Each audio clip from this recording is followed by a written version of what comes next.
Energy ప్రాజెక్టులు వచ్చాయి. వీటితో పాటు రిలయన్స్ డేటా సెంటర్, బీపీసీఎల్ ఇలాంటి ప్రాజెక్టులు కూడా వస్తున్నాయి. రాష్ట్రాన్ని 3 జోన్లుగా విభజించాం. విశాఖలో ఐటీ కంపెనీలు వస్తాయి, డేటా సెంటర్లు వస్తాయి. అమరావతి కేంద్రంగా క్వాంటమ్ వ్యాలీ విద్యా కేంద్రంగా తయారవుతుంది. రాయలసీమ గ్రీన్ ఎనర్జీ, పరిశ్రమలు, హార్టికల్చర్ హబ్కి ప్రాధాన్యత ఇస్తాం. PM Narendra Modi ji said that everything from ship to ship should be manufactured in our own country. He gave the nation the vision of a Atmanirbhar Bharat as our guiding mission. On this occasion, I call upon industrialists and entrepreneurs, design in Andhra Pradesh, make in Andhra Pradesh, lead from Andhra Pradesh. We will extend all the cooperation for you. New Andhra Pradesh is being built with 3 strengths: innovation, infrastructure, and industrialization. When India marches towards Viksit Bharat, AP will lead from the front.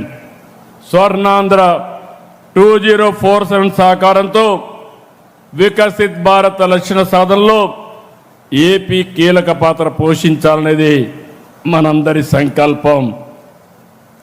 ఈరోజు నేను ఒకటే మీ అందరికీ విజ్ఞప్తి చేస్తున్నాను. దేశానికి భద్రతే కాదు, ఆర్థిక భద్రత కూడా ముఖ్యం. ఇరాన్ అమెరికా యుద్ధం సెగ ప్రపంచమంతటా వ్యాపించింది. మనకు సంబంధం లేదు, మనపైన ప్రభావం ఉంది. యుద్ధ కారణంగా క్రూడ్ ఆయిల్ ధరలు పెరిగాయి. ఆయిల్, బంగారం దిగుమతులతో విదేశ మారక నిల్వలు తరిగిపోతున్నాయి. దీన్ని నివారించాలి. నేను ఒకటే మీ అందరికీ విజ్ఞప్తి చేస్తున్నాను.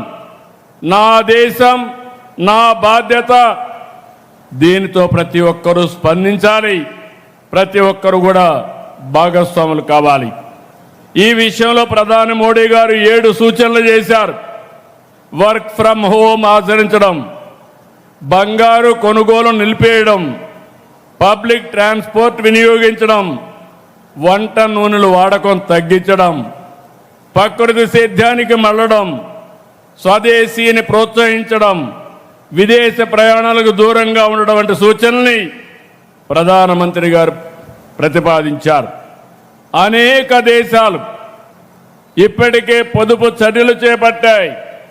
అమెరికా, చైనా, ఫ్రాన్స్, దక్షిణ కొరియా, జర్మనీ, థాయిలాండ్, శ్రీలంక, ఇటలీతో సహా అనేక దేశాలు ఆయిల్, ఎనర్జీ 2 కూడా ఆదా చేసే కార్యక్రమాల కోసం అనేక నిర్ణయాలు చేశారు. నేను ఇక్కడ మిమ్మల్ని